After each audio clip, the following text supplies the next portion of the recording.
नमस्कार, प्रतिदिन अखबार संपादकीय ऑडियो में आपका स्वागत है। अब हेडलाइन सुनिए। कुपोषण दूर करने में हम असफल साबित हो रहे हैं। दैनिक भास्कर। असली संकट नौकरियों का नहीं बल्कि स्किल्स का है। नीरज कौशल। ये 10 टिप्स आपको साइबर फ्रॉड से बचाएंगे। सुझाव और युक्ति। नशे का कारोबार। दैनिक जागरण। ज्ञान के दरवाजे खोलने की पहल। डॉक्टर ब्रजेश कुमार तिवारी। कलात्मक का चरण। राष्ट्रीय सहारा। संभल कर चले हिंदुस्तान। अब संपादकीय विस्तार से। कुपोषण दूर करने में हम असफल साबित हो रहे हैं। दैनिक भास्कर। WHO के अनुसार समुचित पोषण के अभाव में बच्चों की शारीरिक क्षमता पर जो असर पड़ता ही है, मानसिक पैरामीटर्स जैसे स्थितियों को समझने, ज्ञान हासिल करने और याददाश्त की क्षमता कम होने का भी खतरा रहता है। भारत सरकार के NFHS 5 में माना गया कि देश में हर 3 बच्चे में एक कम वजनी या नाटा है, जबकि 5 में एक दुबला है और इसका कारण कुपोषण या समुचित पोषण का अभाव है। एम्स द्वारा प्रकाशित एक ताजा अध्ययन में बताया गया कि देश के 77 नवजात 6 से 23 माह समुचित पोषण नहीं पाए जाते। अध्ययन के अनुसार इन शिशुओं को 8 किस्म के भोज्य पदार्थ, माँ का दूध, अनाज व जड़ें और कंद, दाल और सूखे मेवे, दुग्ध उत्पाद, मांसाहार, अंडे, विटामिन वाले फल व सब्जियां और सामान्य फल सब्जियां में से कम 5 जरूर दिए जाने चाहिए। नए अध्ययन में पाया गया कि यूपी, राजस्थान, गुजरात, महाराष्ट्र और MP अपने बच्चों में उपरोक्त तत्वों में से 5 भी बदल कर देने में सबसे असफल रहे। इसे minimum dietary diversity failure MDDF कहा जाता है। सोचने की बात यह है कि अगर कुपोषण या अल्प पोषण की स्थिति बदलने की रफ्तार यही रहे तो इस समस्या से छुटकारा पाने में 100 साल लगेंगे। असली संकट नौकरियों का नहीं बल्कि स्किल्स का है। नीरज कौशल। कोलंबिया यूनिवर्सिटी में प्रोफेसर। भारत ने आजादी की सदी पूरे होने यानी 2047 तक विकसित राष्ट्र बनाने का लक्ष्य सामने रखा है। यह एक कठिन चुनौती है। बहुत कुछ वैश्विक परिस्थितियों पर निर्भर करेगा। यदि विश्व अर्थव्यवस्था लड़खड़ाती है या धीमी हो जाती है तो भारत अपने दम पर बहुत अधिक विकास नहीं कर पाएगा। फिर भी पिछले 3 दशकों में भारत के विकास की गति को देखते हुए यह लक्ष्य उसकी पहुंच से बाहर नहीं है। अगर बहुत आशावादी दृष्टिकोण से देखें तब भी मेरी गणना यह बताती है कि हमें लक्ष्य को प्राप्त करने में निर्धारित समय से संभवतः 10 से 15 वर्ष और लगेंगे, लेकिन यह एक सराहनीय उपलब्धि होगी जिसे भारत के आकार का कोई भी देश इतनी तेजी से हासिल नहीं कर पाया होगा। 2047 तक विकसित राष्ट्र का दर्जा हासिल करने के लिए भारतीय अर्थव्यवस्था को लगभग 1/4 सदी का लगभग 10% की वार्षिक वृद्धि की आवश्यकता होगी। हम किसी चमत्कार से कम नहीं उम्मीद कर रहे हैं जो विश्व इतिहास में केवल एक बार हुआ है। चीनी अर्थव्यवस्था ने 1990 और 2000 के दशक में दोहरे अंकों की वार्षिक GDP वृद्धि हासिल की थी। इसके बाद 2010 के दशक में उसकी विकास दर 6% से 7% और 2020 के दशक में इससे भी कम रह गई। अगर भारत 2060 तक के दशक तक विकसित देशों की श्रेणी में शामिल होता है कि जैसा कि मेरा अनुमान है तो उसके लिए 7% की सालाना GDP वृद्धि की दरकार होगी और यह लक्ष्य भी आसान नहीं है। नेस्कॉम का अनुमान है कि अगले 2 से 3 वर्षों में भारतीय अर्थव्यवस्था को AI और अन्य उन्नत इंजीनियरिंग क्षेत्रों में 10 लाख से अधिक इंजीनियरों की आवश्यकता होगी। जब तक इंजीनियरिंग कॉलेज अपने कार्यक्रमों में उद्योग विशिष्ट कौशल प्रदान करने के लिए बदलाव नहीं करते जिनकी भविष्य में आवश्यकता है, तब तक लाखों इंजीनियर बेरोजगार रहेंगे और दूसरी तरफ इंजीनियरिंग के लाखों पद भी खाली रहेंगे। एक तरफ नर्सों की भारी कमी है, दूसरी ओर नर्सिंग स्कूलों में स्नातक होने वाले हजारों लोगों के पास नर्सिंग होम या अस्पतालों की देखभाल प्रदान करने के लिए बुनियादी कौशल नहीं है। आने वाले दशक में चुनौती यह होगी कि शिक्षा की गुणवत्ता कैसे सुधारी जाए। ये 10 टिप्स आपको साइबर फ्रॉड से बचाएंगे। सुझाव और युक्ति। नंबर 1, 10 अंक के सामान्य नंबर से नहीं आते बैंक के कॉल। जब भी डराने धमकाने वाला कोई कॉल आए तो देखिए कॉल किस नंबर से आया है। बैंक 10 अंक के सामान्य मोबाइल नंबर से कॉल नहीं करता है। ऐसे किसी कॉल पर बैंक कार्ड या निजी जानकारी ना दें। बैंक कोई सरकारी या गैर सरकारी संस्था किसी तरह का नोटिस व्हाट्सएप या टेलीग्राम जैसे प्लेटफॉर्म से नहीं भेजती। बैंकों से आने वाले आधिकारिक कॉल में नंबर 160 से शुरू होता है। नंबर 2, सार्वजनिक स्थानों पर बैंक ID या पासवर्ड टाइप ना करें। यदि मेल, मैसेज या फोन आता है तो उसकी जांच के लिए आधिकारिक वेबसाइट या नंबर पर संपर्क करें। एयरपोर्ट, शॉपिंग मॉल जैसे स्थानों के पब्लिक वाईफाई का उपयोग करते हुए इंटरनेट बैंकिंग फोन या लैपटॉप में लॉगिन ना करें। ऐसे स्थानों पर यूजर नेम और पासवर्ड टाइप ना करें, ऐसे में बैंक अकाउंट हैक हो सकता है। आप फेस ID या फिंगरप्रिंट से लॉगिन कर सकते हैं। नंबर 3, सोशल मीडिया प्रोफाइल को प्राइवेट मोड पर रखें। अपनी सोशल नेटवर्किंग प्रोफाइल को must be set to private पर सेट करें। इसी तरह हर कोई प्रोफाइल नहीं देख पाएगा। सोशल मीडिया पर संवेदनशील जानकारी जैसे अपना पूरा नाम, जन्म तिथि, लिंग, शहर, ईमेल आईडी, स्कूल का नाम, कार्यस्थल और व्यक्तिगत तस्वीरें शेयर करने में सतर्क रहें। इन जानकारियों को जुटाकर अपने साथ ठगी की जा सकती है। नंबर 4, पासवर्ड में वेरिएशन रखें, बायोमेट्रिक का उपयोग करें। स्कैमर्स आपके ईमेल यूजरनेम और पासवर्ड का पता लगाने की कोशिश करते हैं। आपके हर email account, social media account, bank account के लिए अलग अलग पासवर्ड होना चाहिए। पासवर्ड में जन्म की तारीख, परिवार के लोगों के नाम नहीं होने चाहिए। जहां संभव हो बायोमेट्रिक लॉक लगाएं। सिस्टम और ऐप में 2 फैक्टर ऑथेंटिकेशन लगाएं ताकि अकाउंट सुरक्षित रहे। नंबर 5, जिप और क्यूआर कोड से भी हो सकता है सिस्टम हैक। आपको कभी ईमेल, व्हाट्सएप मैसेज या कहीं से भी अनजान व्यक्ति द्वारा भेजे गए लिंक पर क्लिक नहीं करना है। क्यूआर कोड स्कैन करने से पहले भी सतर्क रहें, ये आपको फिशिंग लिंक पर ले जा सकता है। अनजान ईमेल से मिली जिप फाइल को भी नहीं ओपन करना है, इसके जरिए आपका फोन या लैपटॉप हैक हो सकता है। नंबर 6, स्पैम फॉरवर्ड ना करें, स्कैमर इससे भी जुटाते हैं जानकारी। यदि ईमेल, व्हाट्सएप या मैसेज भेजने वाले को आप व्यक्तिगत रूप से नहीं जानते हैं तो इस तरह के स्पैम ईमेल फॉरवर्ड ना करें। फिर चाहे ये सुविचार हो, कोई फनी जोक, फोटो, रेसिपी या कुछ और रोचक जानकारी, यह ईमेल फ्रॉड हो सकता है। इसके जरिए स्कैमर उन सभी लोगों के ईमेल या जानकारी जुटा सकता है जिनके साथ आप इसे शेयर करते हैं। नंबर 7, कंपनी डोमेन नेम या एबिलिटी करें ईमेल वैधता की पुष्टि। कोई स्वयं को किसी बड़ी कंपनी का प्रतिनिधि बताकर आपको ईमेल करे तो उसके आईडी की जांच करें। पर्सनल ईमेल से अनजान मेल कंपनी के नहीं होते। बड़ी कंपनियों के प्रतिनिधि कंपनी के डोमेन नाम से ईमेल करते हैं जिसमें @ चिन्ह के बाद कंपनी का नाम होता है। जीमेल पर ब्लूटिक से भी पहचान की पुष्टि होती है। ईमेल आईडी के साथ ब्लूटिक होना वैधता सुनिश्चित करता है। नंबर 8, क्विज में शामिल होने से पहले करवाने वालों की जानकारी जांचें। सर्वे या क्विज में शामिल होने से पहले भी सतर्क रहें। कुछ सर्वे या क्विज इसलिए डिजाइन किए जाते हैं ताकि आपसे अधिक से अधिक पर्सनल जानकारी ली जा सके, बाद में यह जानकारी बेची जा सकती है। इसके माध्यम से आपके मोबाइल में सॉफ्टवेयर या ट्रैकिंग कुकीज डाउनलोड की जा सकती है। सत्यापित करें कि सर्वेक्षण कौन कर रहा है और आपकी जानकारी क्यों मांग रहा है। नंबर 9, डेबिट या क्रेडिट कार्ड में अनुपयोगी फीचर बंद रखें। क्रेडिट या डेबिट कार्ड के डेली लिमिट सेट कर सकते हैं। कार्ड के कुछ आपके लिए अनुपयोगी ट्रांजैक्शन बंद कर सकते हैं, जैसे इंटरनेशनल ट्रांजैक्शन, टैप टू पे, ऑनलाइन ट्रांजैक्शन भी बंद कर सकते हैं। इस तरह की सेटिंग डिटेल्स चोरी होने पर भी आपको नुकसान से बचा सकती है। आपके साथ किसी तरह का स्कैम हो तो बैंक में रिपोर्ट करें ताकि ट्रांजैक्शन रोका जा सके। नंबर 10, बच्चों को भी साइबर सिक्योरिटी के लिए सतर्क रखें। 13 वर्ष से कम उम्र के बच्चों को फेसबुक, इंस्टाग्राम, स्नैपचैट, आइट्यून और कई अन्य डिजिटल प्लेटफॉर्म की अनुमति नहीं है। बच्चों के डिवाइस में कंटेंट फिल्टर करें।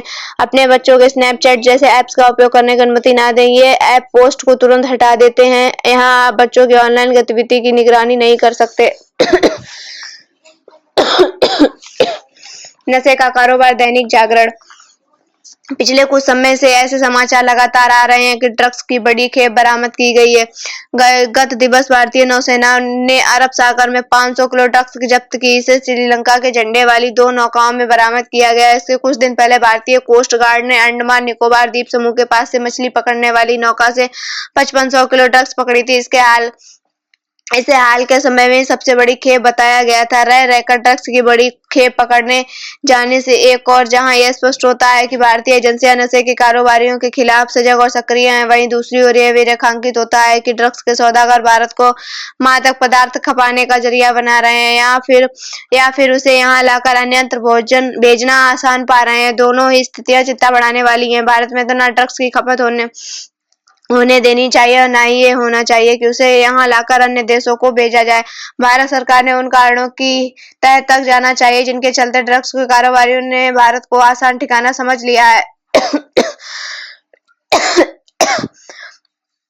और जिसके चलते आए दिन ड्रग्स की बड़ी खेप देश के विभिन्न हिस्सों में बरामद की जा रही है। भारत में एक और अफगानिस्तान, पाकिस्तान एवं ईरान से ड्रग्स आ रही है तो दूसरी ओर थाईलैंड, लाओस तथा म्यांमार के रास्ते से। चूंकि समुद्री मार्ग के साथ जमीनी रास्तों से भी ड्रग्स आ रही है, इसलिए भारत की कहीं अधिक इसलिए भारत को कहीं अधिक सतर्कता बरतनी होगी। चिंता की बात यह नहीं है कि नशे के कारोबारी ड्रग्स की खेप भारत लाकर उसकी आपूर्ति अन्य देशों में कर रहे हैं, बल्कि यह भी है कि उनके बीच कुछ तत्व ऐसे भी हैं जो भारत में ही खपा रहे हैं। यह एक तथ्य है कि पिछले कुछ समय से देश में अनेक छोटे शहरों में भी ड्रग्स की खेप पकड़ी गई है, जिसे स्थानीय स्तर पर खपाने के लिए लाया गया था। इस कारोबार में जो लिप्त है उन पर कहीं अधिक सख्ती दिखाई जानी चाहिए, क्योंकि वे केवल युवा पीढ़ी को बर्बाद नहीं कर रहे हैं, बल्कि ड्रग्स माफिया के रूप में उभरकर कानून एवं व्यवस्था और कई बार तो आंतरिक सुरक्षा के लिए बड़ा खतरा बन रहे हैं।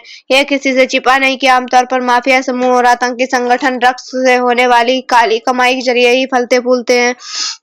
साफ है कि ड्रग्स का कारोबार आंतरिक सुरक्षा के लिए भी गंभीर खतरा है। निसंदेह ऐसी एजेंसियां नशे के कारोबारियों की कमर तोड़ने के लिए कहीं अधिक ताकत से सक्रिय हैं और इसमें उन्हें कामयाबी भी मिली है।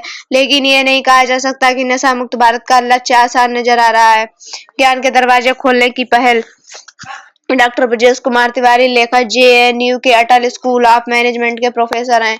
केंद्रीय मंत्रिमंडल ने पिछले दिनों देश भर के छात्रों को विद्वानों के शोध लेखों और जनरल प्रकाशन तक आसान पहुंच प्रदान करने के उद्देश्यों से one nation one subscription ONOS नामक एक नई योजना को मंजूरी दी। इस योजना के माध्यम से देश के लगभग 1.8 करोड़ छात्र, शिक्षक और शोधकर्ता विश्व स्तर पर प्रकाशित हो रहे हैं। 13,000 से अधिक ई जर्नल तक आसान पहुंच हासिल कर सकेंगे।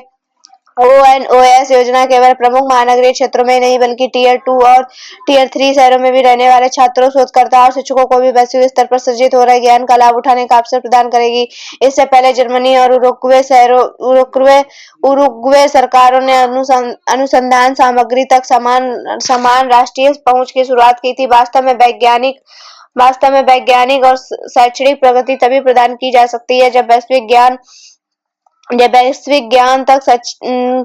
ज्ञान तक पहुंच सुलभ हो। अनुसंधान एवं विकास ही हम सभी के लिए बेहतर जीवन का द्वार खोलती है। पिछले कुछ वर्षों में श्रम आधारित अर्थव्यवस्था को कौशल आधारित अर्थव्यवस्था में बदलने में काम कर रहा। 15 अगस्त 2022 को अपने स्वतंत्रता दिवस संबोधन के दौरान प्रधानमंत्री नरेंद्र मोदी ने भारत की प्रगति में अनुसंधान और विकास की महत्वपूर्ण भूमिका के बारे में बात की थी। जय जवान जय किसान, जय विज्ञान के बाद जय अनुसंधान जोड़ा था। भारत के पास नवाचार का वैश्विक चालक बनने के लिए आवश्यक सभी सामग्रियां, एक मजबूत बाजार क्षमता, असाधारण प्रतिभावान आबादी और मितव्ययी नवाचार की एक संपन्न संस्कृति है। जरूरत है तो कच्ची प्रतिभाओं की खान को सही मार्गदर्शन की। वास्तव में एक मजबूत अर्थव्यवस्था होने के लिए देश के पास दीर्घकालिक और सार्थक स्तर पर ज्ञान प्रणाली की आवश्यकता है, जो अर्थव्यवस्था को शक्ति प्रदान करती है। जितनी बौद्धिक संपदा सृजित होगी, उतने बड़े पैमाने पर भी रोजगार सृजित होंगे। कलात्मक का चरम। राष्ट्रीय सहारा। गजेंद्र सिंह शेखावत, लेखक, केंद्रीय संस्कृति एवं पर्यटन मंत्री हैं। 5000 से अधिक वर्षों की सभ्यता के इतिहास को दस्तावेज, जो देश की स्वतंत्रता के समय एक नए स्वतंत्र हुए राष्ट्र के भाग्य का मार्गदर्शन करने वाला हो के रूप में व्यक्त करना कठिन है। लेकिन आचार्य नंदलाल बोस के लिए भारत के संविधान पर चित्रण कार्य भर नहीं था। उनकी दृष्टि हड़प्पा सभ्यता के समय से लेकर स्वतंत्रता प्राप्ति के समय तक भारत की यात्रा का वर्णन करती है। ये सभी चित्रण संविधान के अंतिम पृष्ठ पर सूचीबद्ध हैं और उन्हें 12 ऐतिहासिक काल में वर्गीकृत किया गया है। मोहनजोदड़ो काल, वैदिक काल, महाकाव्य काल, महाजनपद और नंद काल, मौर्य काल, गुप्त काल, मध्यकालीन काल, मुस्लिम काल, ब्रिटिश काल। भारत का स्वतंत्रता आंदोलन, स्वतंत्रता के लिए क्रांतिकारी आंदोलन और प्राकृतिक विशेषताएं। संविधान की शुरुआत हमारे राष्ट्रीय प्रतीक के चित्रण से होती है। बोस इस बात को लेकर स्पष्ट थे कि प्रतीक में शेर बिल्कुल असली शेरों की तरह दिखें, उनकी चाल और चेहरे के हाव भाव सही हो और आयु हिसाब से उनमें बदलाव हो। भारत का संविधान एक मौलिक कला ग्रंथ है जो समय की कसौटी पर खरा उतरा है। भारतीय संविधान में कलात्मक भारत के बहुस्तरीय इतिहास को दर्शाती है और सामाजिक भौतिक परिदृश्य तथा अन्य कारकों के प्रति सांस्कृतिक, पौराणिक, क्षेत्रीय, आध्यात्मिक श्रद्धांजलि है जो भारत को अद्वितीय और जीवंत अनुभव बनाते हैं। यह एक ऐसे राष्ट्र की वास्तविकता को दर्शाता है जो अपने प्राचीन अतीत को स्वीकार करता है, विविधता में एकता का उत्सव मनाता है और भविष्य की ओर देखता है। संभल कर चले हिंदुस्तान। संभल धर्मस्थल विवाद में सर्वोच्च न्यायालय के सराहनीय हस्तक्षेप से हम सही समाधान की ओर बढ़ते दिख रहे हैं। सर्वोच्च न्यायालय ने शुक्रवार को जहां संभल में शांति व सद्भाव बनाए रखने का निर्देश दिया है, वहीं संभल की वहीं संभल की जामा मस्जिद में सर्वेक्षण को रुकवा दिया है। सर्वेक्षण का आदेश देने वाली स्थानीय अदालत को 8 जनवरी तक सर्वेक्षण के संबंध में कोई और कदम उठाने से रोक दिया गया है। अब निचली अदालतों को कोई भी फैसला सुनाने से पहले उच्च न्यायालय के निर्देशों का पालन करना होगा। इसके साथ ही जामा मस्जिद समिति को भी उच्च न्यायालय में अपील करने का रास्ता दिखाया गया है। वास्तव में उच्च न्यायालय में जल्दी सुनवाई करते हुए इस विवाद को सुलझाना चाहिए। न्यायालय के निर्देशों को अक्षरशः मानते हुए सभी पक्षों में संयम बरतना होगा। भूलना नहीं चाहिए कि उपद्रव और पत्थरबाजी की वजह से संभल में 4 लोगों की मौत हुई। एक परिवार के बीच भी मतभेद होते हैं, किंतु मतभेद के चलते पत्थरबाजी या गोलीबारी होना अक्षम्य और अशोभनीय है। काशी, मथुरा, भोजशाला, संभल, अजमेर और ऐसे ही न जाने कितने विवाद के मोर्चे सुलग रहे हैं। अतः यह संभल कर चलने का समय है। न्याय में मंदिरों से ज्यादा सजग रहना होगा। ऐसे मामलों में पूरी तरह से तार्किक और तथ्य आधारित बने रहने में ही सबका सही है। भावनाओं में बहकर फैसला देने या घातक टिप्पणी करने की इजाजत संविधान भी नहीं देता। अदालतों की राय समान दलील भी बाहर समाज में पहाड़ बनकर खड़ी हो सकती है। गौर करने की जरूरत है कि इन दिनों बांग्लादेश में क्या हो रहा है। कोलकाता में भी प्रदर्शन हुए हैं। हम अगर बेहतर व्यवहार करेंगे तो तभी तो किसी पड़ोसी देश को नसीहत देने की स्थिति में रहेंगे। अनेकता में एकता भारत की बड़ी खूबी है, जिसे बनाए रखने की जिम्मेदारी हम सभी पर है। धन्यवाद।